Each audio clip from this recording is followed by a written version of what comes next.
What's going on, ladies and gentlemen? Thank you so much for tuning in. It's me, Mikey Pipes, heading on this service call. An existing customer. They got 2 central air conditioning systems. We're going out there for maintenance. We actually installed these systems in 2012, the summer before Hurricane Sandy hit the New York tri-state metropolitan area. Devastating superstorm that was.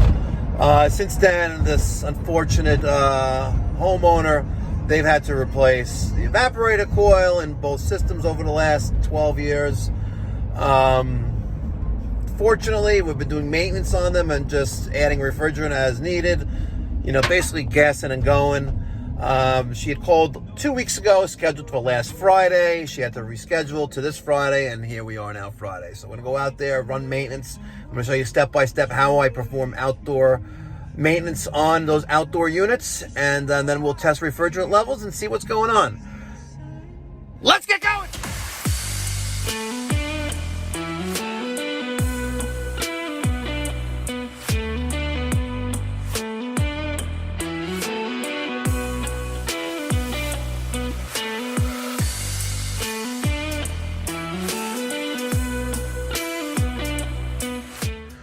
All right, we are on site.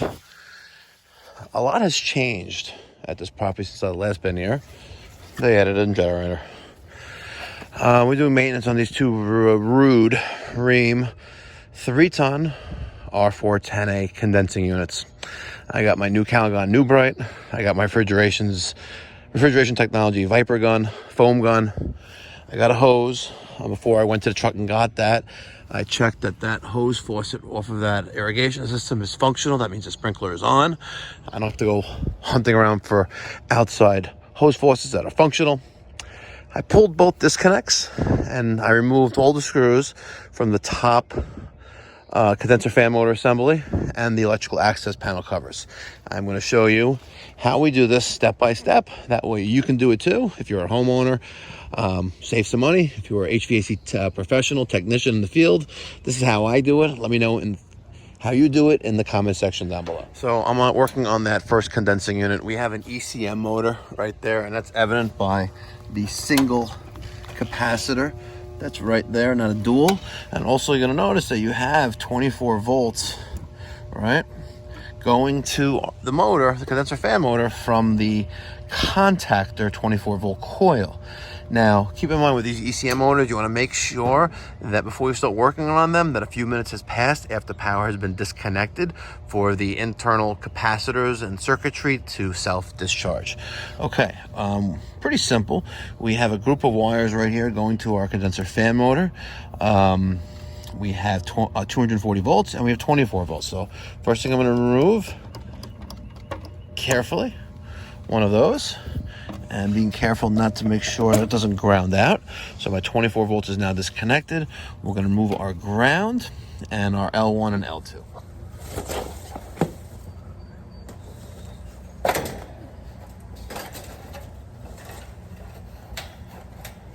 Did I leave a screw there? I sure did.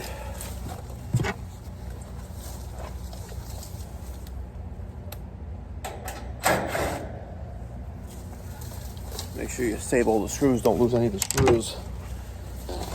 All right. Now,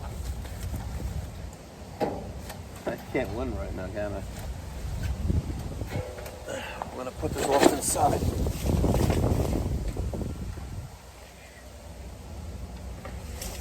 Let me show you what we're working with. All right, our coil is fairly okay.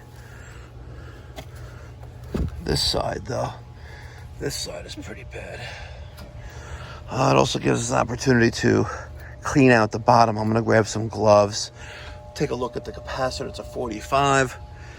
We'll make note of that when we test.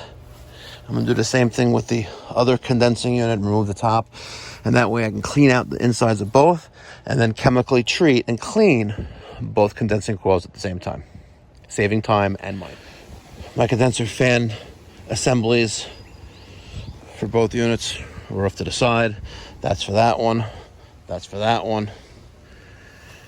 Normally when I clean at the bottom of condensers and I'm like on a nice landscape area with no like dirt or mulch everywhere, I'll throw all this into a bucket and dispose of the garbage accordingly. But since we're basically sitting in garden, there's nothing wrong with putting the mulch back into the garden. So let's scoop all this up. All right, one on the right, the one on the left. Looks like we have a little ant farm here. Feel bad for these guys. They're about to die. Mikey Pipes is here to kill you. All right, at the new bright, you can see how much is in here left. This is just the perfect amount for 2 condensers in the condition it's in right now. Perfect. There we go. I am going to write a 1-gallon container of New Bright on my inventory used sheet in the truck, and that way when I get back to the shop I'll remember to replenish what I used, or I'll hand it to my office manager, warehouse manager, who will pull inventory for me and put it into my little cubby to replenish my stock on the truck. Right now I'm just giving everything a quick little rinse and just saturate everything. And we're going to apply some water to the inside of the coil going outwards, again just to saturate the coil before we start putting chemical on the coil. Do you think these guys have any idea what's coming? Probably not. Bye-bye. Sorry guys. Natural selection.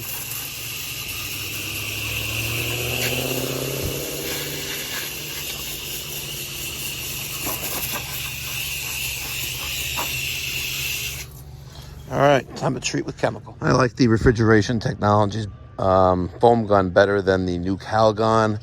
I have my setting on D, which is a 10-to-1 ratio. 10 water to 1 portion of cleaner, and that is perfect just for this. I'm going to start from the top and work my way down. Here we go.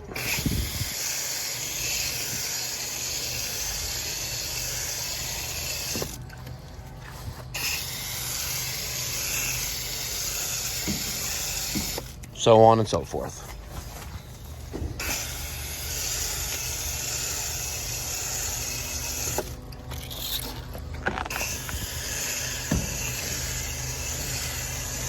And before I forget,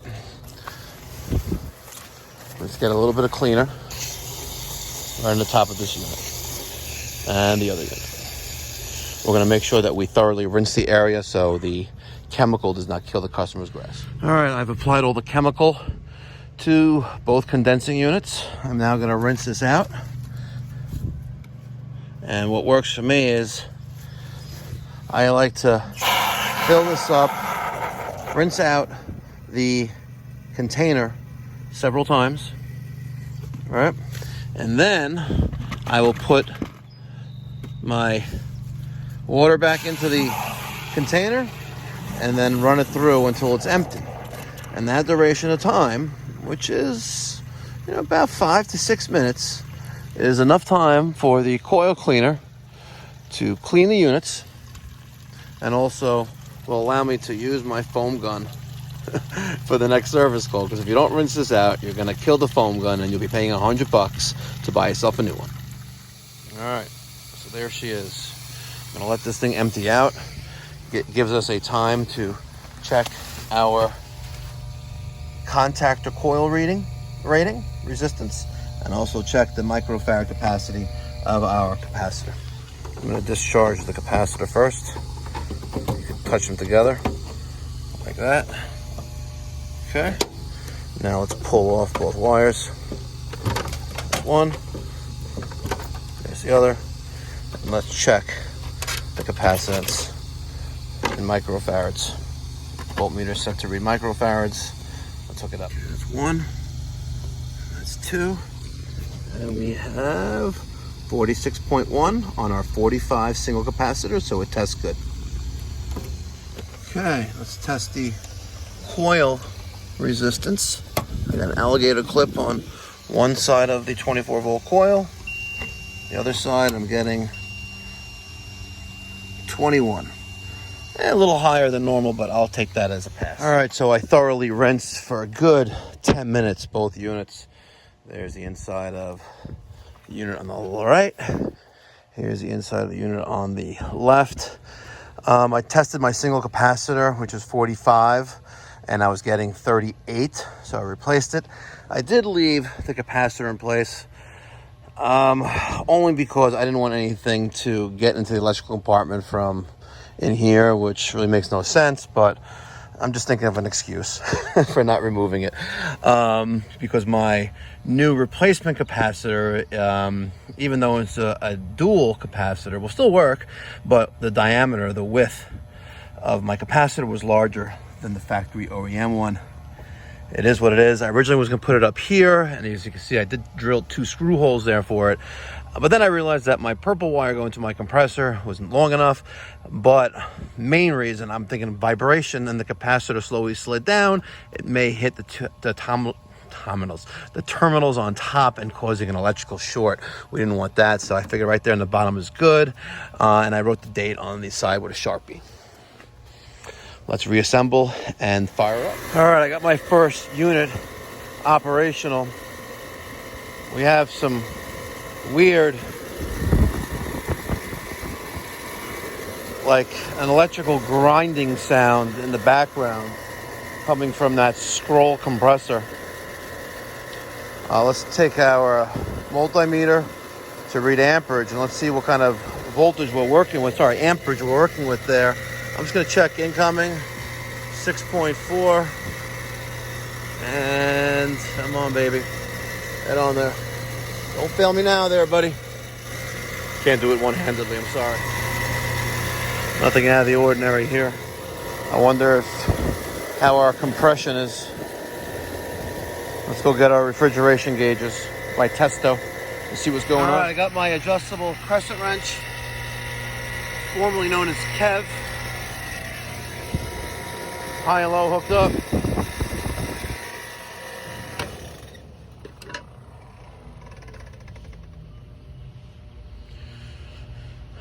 Que lastima. That's what we're working with, ladies and gentlemen. I buttoned up the other unit, just waiting for the pressures to stabilize and balance themselves out. We got a factory charge of 145 ounces of 410A. It's going to be an expensive day for the homeowner. All right, ladies and gentlemen, my pressure 13 psi in this 3.5 ton R410A central air conditioning system. This is a traditional split system, no heat pump. Spoke with the homeowner, and I gave them 5 options. Option number 1, do nothing. If you do nothing, the system's not going to cool. You'll have increased energy consumption running the system, so it's advised not to run it. Number 2, we could add a refrigerant to the system. Don't recommend it. There's no warranty or a guarantee on the job. It's having a blood transfusion without getting patched up. Number 3, we can add a sealant to the system. Again, no warranty or guarantee. My records reflect that last year, homeowner added 5 pounds of refrigerant to the system with the sealant, and I made them aware, and they signed the form, which I have. It's a disclaimer. Outlines everything. It's liability at the end of the day, because the system's dead tomorrow, and I just added, 5 pounds of refrigerant, and they're going to bitch and complain, like, oh, you took my money, Number 4, we look for the leak and talk about how it can be repaired or replaced. That's a recommendation that we highly recommend. Unfortunately, it is time consuming, and time equals money. And number 5 is replace the entire system. The age of the system, which is 12 years old, does it justify replacement alone? No, but when you're factoring a refrigerant leak, it could be in the indoor evaporator.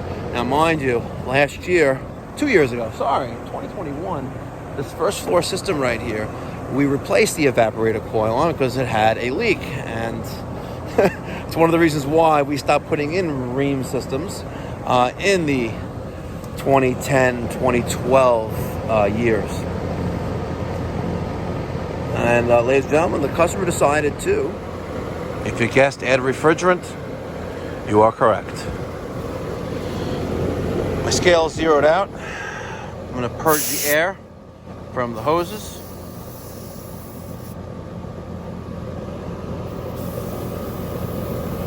Okay. I'm going to open up my high valve. Sorry, my low pressure valve. High pressure valve.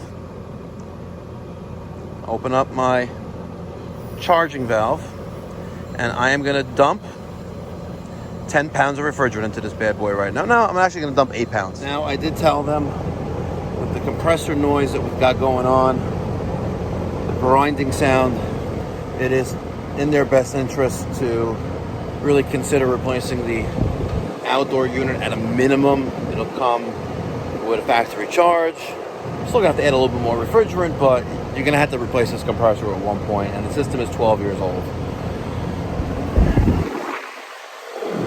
8.3 pounds. We're gonna need some more. We're at a 55 degree temperature, so we're gonna go to 10. 127.50 a pound, ladies and gentlemen, plus labor.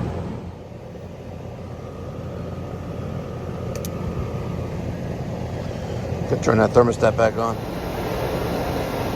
That's what I'm working with, ladies and gentlemen. 11.1 pounds. We good. They good. And before you even comment with some riffraff and some nonsense, hey, Mikey Pipes, you're nothing but a 2-bit hack. You're a hack yourself. You're bringing yourself stacks. When you who are thinking that right now, just pause for a moment. When you pay the bill, then you are justified in saying what I did is wrong. All right? So if you're going to pay for a leak search and then talk about repairs, you let me know. You email me, Mike at mikeypipes.com. If you're willing to pay me to do a leak search, let's say 2 hours of labor, plus an equipment charge for having that leak detection device. Right? When you're willing to pay me for my time, I'll come back here and I'll do a leak search, and then I'll make another video about it. How's that sound? Okay? If it doesn't sound okay, then step away from the keyboard, take off your sister's panties, get out of your parents' basement, and go get a job. And I'll tell you what's quite incredible, and I would have totally bet any dollar amount against this. I would have put my G-Wagon and the 992 on the line. That grinding sound from that scroll compressor, that shows you the power of Copeland. That grinding sound is gone. And she's running. And she's discharging hot air. We good.